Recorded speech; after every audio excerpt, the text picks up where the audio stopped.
Okay, so I think we'll begin. Thank you so much, everyone, for joining us today. My name is Amy Sam. I am the Health Education Project Specialist at the Maxwell and Eleanor Blum Patient and Family Learning Center at Mass General Hospital. Before we get started, just want to go over a few items with you all. Please note that today's session is being recorded for educational purposes.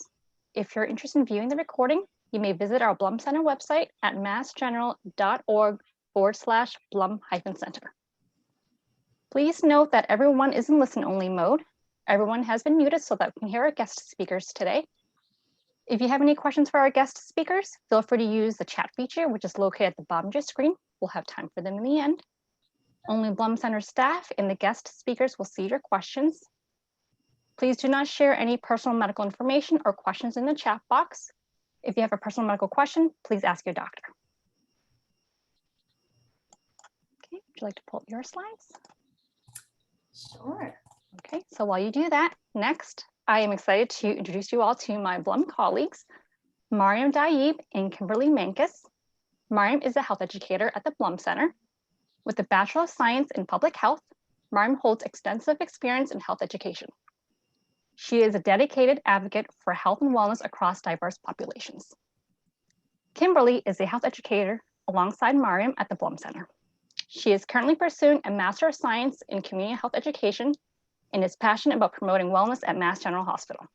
They join us today to give a talk on how to find reputable health information online. So please join me in welcoming Mariam and Kimberly. Thank you so much, Amy, for the introduction. And so, yeah, today our presentation, we're going to be discussing finding reputable health information online, because as we know, the internet can have what seems like an endless amount of information, so it can get tricky to figure out which ones to trust. And this is especially important when it does come to your health. So that's what we're going to be exploring today in our program presentation. And so a little bit about what we're going to discuss in this presentation. Here's a little bit of an agenda to follow along. So the topics that we're going to be reviewing, we're going to start with some background on online health information. Then we're going to go forward to define what health misinformation means. And then we'll then go into finding reliable health information, how to go about doing that. And then we'll review some resources we recommend using, and then our Blum Center services, and that will bring us to the end. Yeah, so as you may have seen, there are many different medical websites on the internet, and naturally people have questions and concerns about two main things that we've seen. One being about misinformation, and misinformation is basically defined as false or inaccurate information, especially that which is deliberately intended to deceive. And people also have common questions about, which sites provide reliable health information and which sites are trustworthy. And all of these questions are really important because finding reliable health information online ultimately helps in making informed decisions about one's healthcare. And so we just highlighted a few common questions that we will discuss along in this presentation. So one of them is the health information from a credible source? How do I know if the information is up to date? And a lot of people have questions about privacy. So will this website protect my privacy? So how does this kind of concept show up in the patient care setting is something that we like to explore. So I would say that here at the Blum Center, we focus a lot on patient education and providing patients and the general public with reputable health information. So the importance of kind of knowing the difference between trustworthy health information and misinformation, as we just defined, is a huge component of the work that we do. And we like to make sure that patients do understand the difference as well, so that should they want to kind of explore on their own, that they're able to do so, given like the principles that we'll further discuss about finding reputable health information. Yeah, and I've also seen, working at the Blum Center, people may have preconceived ideas about certain diagnoses or health conditions that they may have not necessarily cross-referenced with other materials that could give them another opinion or perspective. And this also ties into the misinformation we've seen spreading with the COVID-19 pandemic. So great segue into probably some of the most prime examples of how viral and widespread misinformation can get. So we wanted to touch upon COVID-19 and what that meant for the world of public health, and especially as it comes to health information. So a couple of examples of the misinformation that we have heard, a lot of them, they're listed here, but a lot of them kind of circulated around cures to COVID, a lot of it about the vaccine and what the vaccine entails, what's in it, the side effects, all of that. And then a lot of it also surrounding around the cause of the virus. Where did it come from? Kind of some theories around that are either true or untrue, and it just can kind of get a whole jumbled mess, and it's a little difficult to kind of figure out which ones are the ones that you're going to want to believe and the ones that you're going to want to base your decisions around health. So, and looking back on them now, it's kind of, you know, some of them may sound ridiculous, but we do have to kind of keep in mind that at the time when these were circulating, we knew little to nothing yet about the pandemic. So that's kind of the stage where individuals are most vulnerable and susceptible to receiving misinformation and believing it. So it's times like these where we're going to want to be the most vigilant about where we're getting our information and what we're reading, and what we're therefore spreading to others as well, using the strategies like Mariam has described, and that we'll also go through a little bit more in depth in just a few slides. And so a quick statistic to kind of give you a better idea of how rapid and viral this misinformation can travel. A recent analysis of the most viewed COVID YouTube videos found that over 25% of the top videos about the virus contained misleading information. And these said videos reached over 62 million views worldwide. So that's 62 million times that people received false information regarding a major public health crisis. And while it's probably true that not all the people who watched it believed it, a significant portion were probably influenced in one way or another. So with this, and this can happen with like any other health topic as well, vaccines, diseases, anything like that, anything that's kind of controversial, it creates a sort of two-sided argument with those that believe in the science and research of things, and then those that may receive their information from a less credible source. So the question kind of comes down to like, what are we going to do about this? So our solution that we like to propose is to have a conversation about it. So when you're dealing with someone who is a firm believer of what you know to be misinformation because you've done the research and you've looked into the science, it can be kind of frustrating, and the situation can easily escalate, leaving both parties kind of upset because, you know, both individuals believe that they are right. So there's no opportunity for understanding between the two. It's just kind of this back and forth of opinion. So these are the 3 steps that we like to outline when discussing the validity and reliability of health information and health topics, and what we use to kind of like dispel this misinformation. So the first aspect is getting to the root of the concern. So people can often base their opinions out of different areas of emotion. So this could be fear, it could be safety, risk, or anxiety. So understanding which of these areas someone is basing their opinions out of can kind of help you better understand why they take on the belief that they do. It can also help you tailor your response as well. So for example, if it's fear, you can take on a more kind of comforting approach when you relay the information that you want to give them. That way it kind of puts their mind at ease because you know that their opinions are based out of fear and kind of like this discomfort. So this would be like more effective than the opposite, because some people like using fear can kind of be a tactic into kind of coercing them into their side of the opinion. So obviously that tactic's not going to work in the situation if their opinion is based out of fear. So just kind of getting to the root of the concern can really help with navigating the conversation as a whole and just kind of dictating where it's going to go. And number 2 is connecting. So again, if the conversation comes off as judgmental or assuming, neither party is going to be open to receiving information from the other. I know I wouldn't be if someone kind of started off being judgmental. And so it's just kind of an understanding thing. So building trust by being non-judgmental towards each other is going to be a huge help in understanding each other better. So, and this part is also kind of an extension off the prior part, because you getting to the root of the concern, you don't want to be judgmental of their opinion, because again, if you don't know the root of the concern, the reason they may believe that the misinformation could be just because they're anxious of their safety or they're fearful of what they may not know about a certain topic. So showing empathy in those areas and understanding of this, a more productive conversation can happen. And finally, the third is offering the information. So it's important to simply just offer without expectation of changed behavior right away. So depending on where someone is in their decision-making process, they may or may not need time to make a change. So it's something that you just kind of have to respect, offer the information, and then step away, and then hopefully a change can or cannot happen. But it's kind of the most that you can do in that situation. Yeah, so when looking for reliable health information online, we just wanted to highlight a few important points to consider. So the first one is knowing who is funding or sponsoring the website. And this is really important because it may give you insight onto the mission or goal of the site. And the website address or URL can help in determining who is sponsoring the site. So for example, if the website address ends in .gov, it identifies that it's sponsored by the US government agency.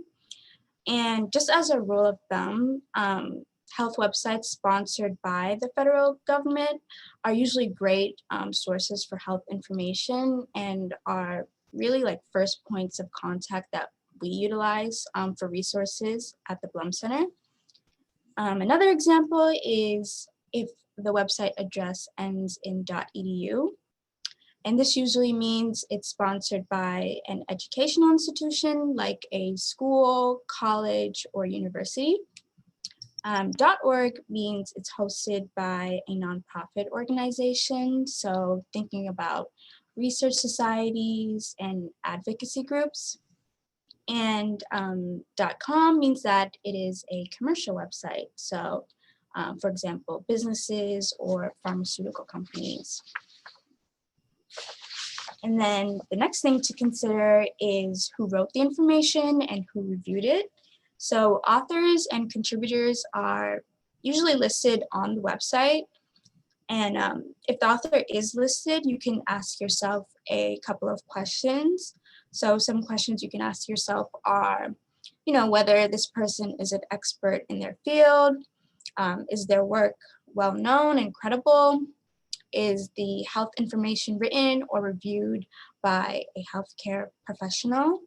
And just something to note is that dependable websites will always tell you where their health information came from and how and when it was reviewed. And next one, yes. Another thing is, when was the information written? So definitely look for websites that stay current with their health information. You definitely don't want to make decisions about your care based on out-of-date information. And oftentimes the bottom portion of the page will usually have the date listed of when it was written and when it was reviewed. And so the next item that you're going to want to consider when you're looking up health information online is the purpose of the site. So knowing the motive or the goal of the website is going to be important in your ability to better judge its content. So you're going to want to ask yourself things like, is the purpose of the site to inform or to explain, or is it trying to sell a product? And if the site is more geared towards promoting a certain service or product, you can pretty much conclude that the information is going to be a little biased and probably not what you're looking for when searching for health information for yourself or others. So choose information based on scientific evidence rather than one's own opinion. And the next is asking, is your privacy protected? And does the website clearly state a privacy policy? So trustworthy websites will have their privacy policy clearly stated. It's usually at the bottom of a page or on a separate page titled privacy policy or our policies. This will tell you what type of information the website gathers when you visit. So this type of information could be the location that you're searching from, the words or terms that you used, and the date and time of your visit to the website. Oftentimes, the site will also give you information on how to opt out of this certain information being stored. So if the site you're utilizing doesn't have these components, it may not be the most credible source of information. So just something to be cautious about there. And then finally, the last thing that you'll want to consider as well when looking at health information is realizing if the website offers unbelievable solutions to your health problems and asking if there are quick or miracle cures promised. So we like to be cautious of websites or companies that claim that any one remedy will cure a lot of different illnesses. This component is similar to paying attention to the overall purpose of the site, as mentioned before. So if the site seems to be geared more towards their product that they market as being a solution to the health condition that you're searching, the website may not be a very neutral source that you should be getting your information from. So you're going to want to question dramatic writing or cures that kind of seem too good to be true. And then after this, trying to seek out other websites to cross-reference and kind of compare the information to ensure that you just kind of have a well-rounded grasp and understanding of your health search. Yeah, so we just wanted to highlight a few reputable online resources that we often come across and utilize as health educators at the Blum Center that we think would be a great start for you all if you needed a place to go for health information. So as you can see, the first one is Medline Plus, and Medline Plus is a great source of a great website to use because it provides high quality and accurate and relevant health and wellness info in so many different languages. And you can read about many different symptoms, causes, treatment, and prevention for a plethora of health conditions. And it's usually geared towards like a patient-friendly language, as well as having great general information for different topics. Next slide, please. Yes. The next website that we often use is Diabetesorg. And Diabetesorg provides information on diabetes, different ways to prevent, manage, and treat the disease, as well as we often use kidshealth.org, which is health information specifically tailored for children and parents on many different topics. And it often includes prompts to talk about difficult topics pertaining to children and their development, which is really helpful. And so these are a couple more reliable online resources that we do like to utilize. So the first being nih.gov. So that would be the National Institutes of Health. So this is a part of the US Department of Health and Human Services. And NIH is the largest biomedical research agency in the world. And their whole mission is to be a credible source of science and health information for multiple audiences. And these can be scientists, health professionals, medical or scientific reporters, general assignment reporters, health educators such as ourselves, and then those who represent third-party payers and health systems, patients, and then the general public as well. So geared towards a lot of different audiences, which makes it such a great resource. NIHseniorhealth.gov, same idea, just kind of a hub of data and research and information on different health topics. But for this one, it specializes in providing health information that's specific to the older adult population. And then moving on to ethnomed.org. So this is a site that provides information about immigration, cultural norms, and beliefs. And it also has culture-specific information and tools relating to healthcare. And the last one there at the bottom is healthinfotranslations.org. This is a site that has translated or culturally tailored information for patients. So this can be very useful in health communication within diverse populations. Yeah, so if you'd like to get in contact with us for your health information needs, there are a couple of ways to do so. One of the ways is to visit our website at www.massgeneral.org/Blum-Center. And if you actually scroll down a bit on the website, you'll see a tab that says Ask a Health Educator. And from here, you'll be able to fill out a form detailing any questions you may have about a health topic, and you can be as detailed and specific as you would like. You can also specify how you would like to receive the information. So for example, whether you'd like printed materials mailed out to your home address, or if you'd prefer electronic materials through email, we can always accommodate what you would like. And then finally, so we are health educators at the Maxwell and Eleanor and Blum Patient and Family Learning Center. We do have a physical space within Massachusetts General Hospital, but at the moment we are closed due to the pandemic. So while we remain physically closed for the time being, we are still offering our services virtually. So as we mentioned, we're here to assist with health information searches and can provide specialized health and wellness resources, utilizing all of those reliable health information principles that we've talked about. So we do welcome people to contact us either through our website that Mariam just went over, our phone, or we do have email. It's pflc@partners.org. So we do hope to open soon, but in the meantime, as we wait for the updates, we're just kind of glad that we can still offer our services to the general public remotely. So that brings us to the end of our presentation. So we welcome any questions or comments and just want to thank everyone for their time today. And we hope that you learned something new about finding health information online. Thank you so much, Kimberly and Martin, for a helpful presentation. We are now toward the end of the session. If you have any questions for them, feel free to enter them in the chat box.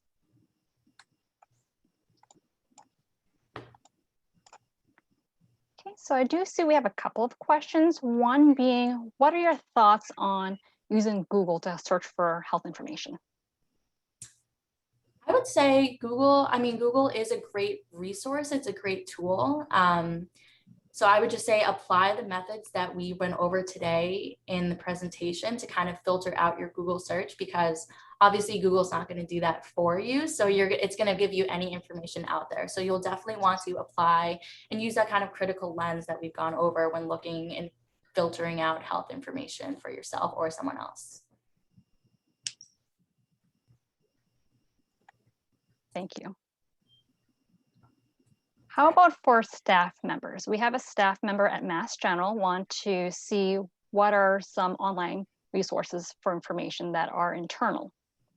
Yeah, so 3 great main points of contact are looking at care notes, Lexicomp, and PCOI. And if you have any trouble figuring out how to find those places, you can always contact us and we can show you and get the information you need from those areas.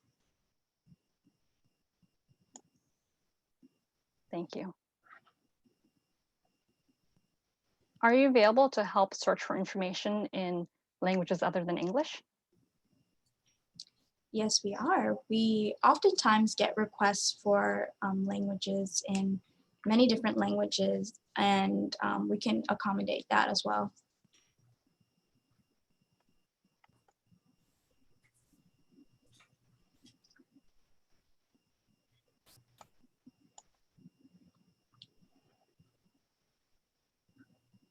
And for Blum Center services, what types of health searches do you help with? So we can help with any topic of health searches. That's kind of the great thing about what we do. We cover a wide variety of topics, and we're willing to help in any way that we can. We do emphasize that although we can't diagnose or provide professional medical advice, we do feel passionate about helping people get in the right direction and at least searching on their own to just get a better general understanding for themselves. So we're open to any topics, any kind of interests that people have. We are definitely open to helping with searching for more information on. Great. And do you mind providing that contact information again for the Blum Center? Yes, absolutely. We can put it in the chat. That works. Thank you. Yeah. While Kimberly does that, if anyone else has any questions to ask, feel free to enter them in the chat box.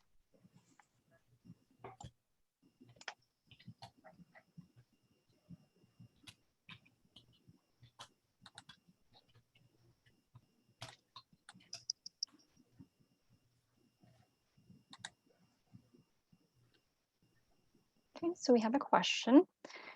Do you have resources specifically containing easy to read health education materials? Yes, we do. One of the websites that I mentioned, Medline Plus, provides patient-friendly, easy-to-read materials that we often give out to patients and family members, depending on what topic they'd like. So if you're ever interested, you can use that contact that you can contact us through email or by phone, and we can, send you easy-to-read materials that you would like. Perfect.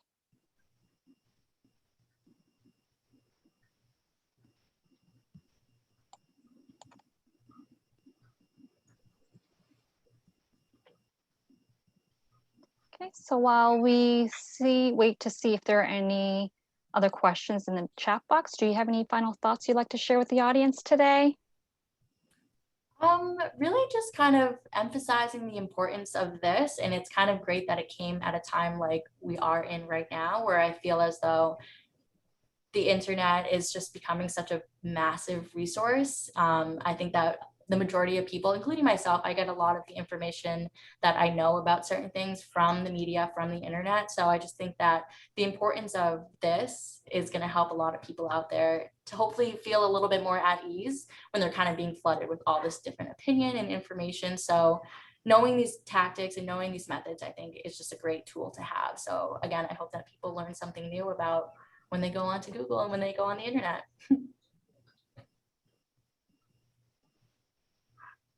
Thank you. And as I had mentioned earlier on today, if you're interested in viewing the recording of today's session, it'll be made available on the Blum Center website. I would give it about a couple of weeks, but it'll eventually be there, posted at massgeneral.org/Blum-Center. So I think that's all the questions that we have today. Mariam, Kimberly, thank you so much for an extremely helpful presentation. Hopefully everyone else found it helpful, and have a lovely rest of the day. Thank you, Amy. Thank you so much.